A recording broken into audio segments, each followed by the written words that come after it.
So hello and welcome to an episode of Things Forwards. As you can see, I'm in the SL today. That's because, as promised, I'm going to be giving a little bit of a driving impressions video. Really, I said I'm going to do it a later date and do a separate video.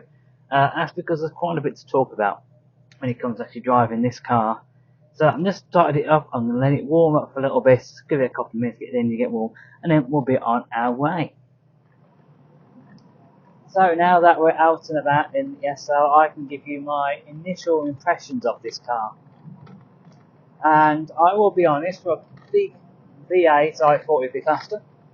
For a sports car I thought it would be better handling. But as a cruiser, this is probably the best car that I have, and that's where this car really excels. You can see why Mercedes sold so many of this and why they targeted at America. This is really the car that broke into the American market for Mercedes.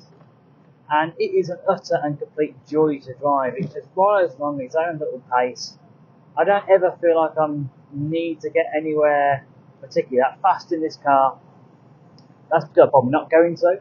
But at the same time, it feels a very capable car. I think I could drive this car all the today. I could drive this car all the way to Germany. To the factory where it was built, and I think this car would do it quite happily. I'd still feel nice and relaxed. The engine, as I say, it's a 3.8 litre V8. It gets there. It does get to 60 eventually. It's a little bit on the quite a lazy V8, coupled together, quite a lazy. I think it's either a 3 or 4 speed automatic gearbox. But it is just a joy to drive.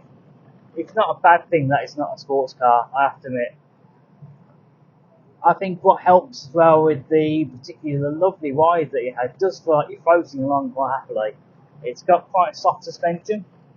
It also has quite big tyres on there, quite chunky tyres as well, which is not necessarily good for off-roading, but do provide a lovely ride.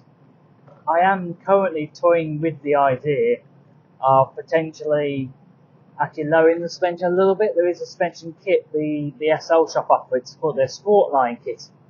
And it's basically, will lower the car by 4 centimetres, and it also stiffens up the suspension. However, the most important thing it doesn't do, it's trying to do this without compromising the character of the car. I quite like the sort of wallowiness and the pitchiness and the roll, but it would be nice just to sharpen up a little bit, just for the country. Well, I live in the countryside, they are quite twisty roads. It just would be nice to sharpen up that ride as well. Possibly as well, look at doing things with the tyres as well. They're quite big, chunky tyres. Is there anything that I can do just to sort of make them slightly less chunky, make the car ride a little bit firmer? I never thought I'd say that. So I can imagine this car cruising down a Pacific Coast highway. I could imagine it tooting around on sort of Miami Beach with all the lovely Art Deco buildings. It's just a very good cruiser. It's all about sort of looking good in this car. Now, also, they want to point, this isn't a bad handling car. It does do corners. Just don't expect it to handle like a hatchback, or don't expect it to handle like a modern car. You do have to take it a little bit easier in the corners. I think part of that, you have to sort of almost plan ahead a little bit and sort of almost know what line to take into the corner. You're always like learning to drive again when you get in this. But yeah, it does take a little bit getting used to. Once you get used to it, it's okay. The other thing that you will find if you ever drive one of these cars is this massive steering wheel. It's totally oversized. And again, it might be something that I look at actually changing maybe to a smaller steering wheel. I actually do find when I'm sort of going between the accelerator and the brake, I do find my actual leg hitting the back of the steering wheel. So that might be something I have to look at getting done, but that's a bit of a first world problem, really. So it really does make such a lovely sound, this car. And that's one that I quite like the V8 in it. I'm sort of looking around at these, and I think it would be nice to have V8. I know the 300 is probably an almost better engine because it was the first all aluminium engine Mercedes made, so it actually got the power of a V8 because they weighs less, the power to weight ratio, but the fuel economy of a 6-cylinder. However, it doesn't actually make that lovely V8 sound. That's one thing that's missing. The burble, anytime you go anywhere near the accelerator, it just seems to burble away quite happily, even at low speed.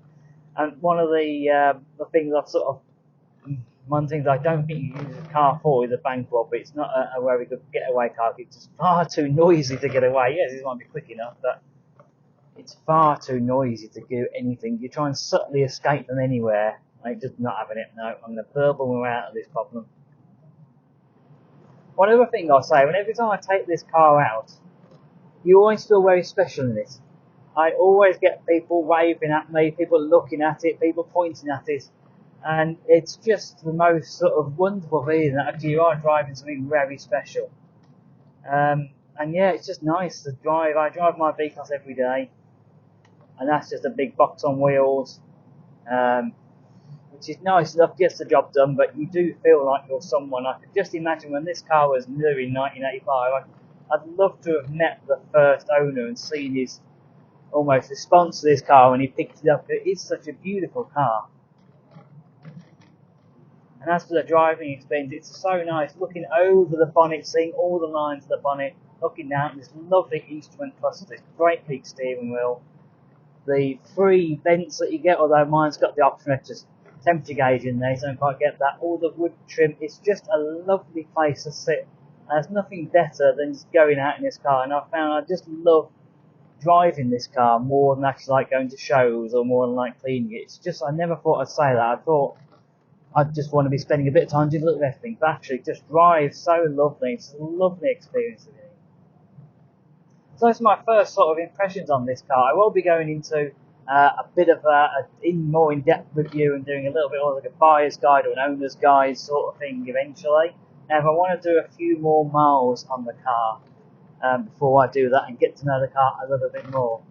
So thank you very much for watching. Make sure you hit that like. If you've got any questions about the SR, obviously please put them in the comments below. And as ever, hit that subscribe button. I'm just getting so close to 500 subscribers now. It's my goal for this year. So please help me get there. So thank you very much for watching. Goodbye from me. Goodbye from the SL, and we will see you again real soon.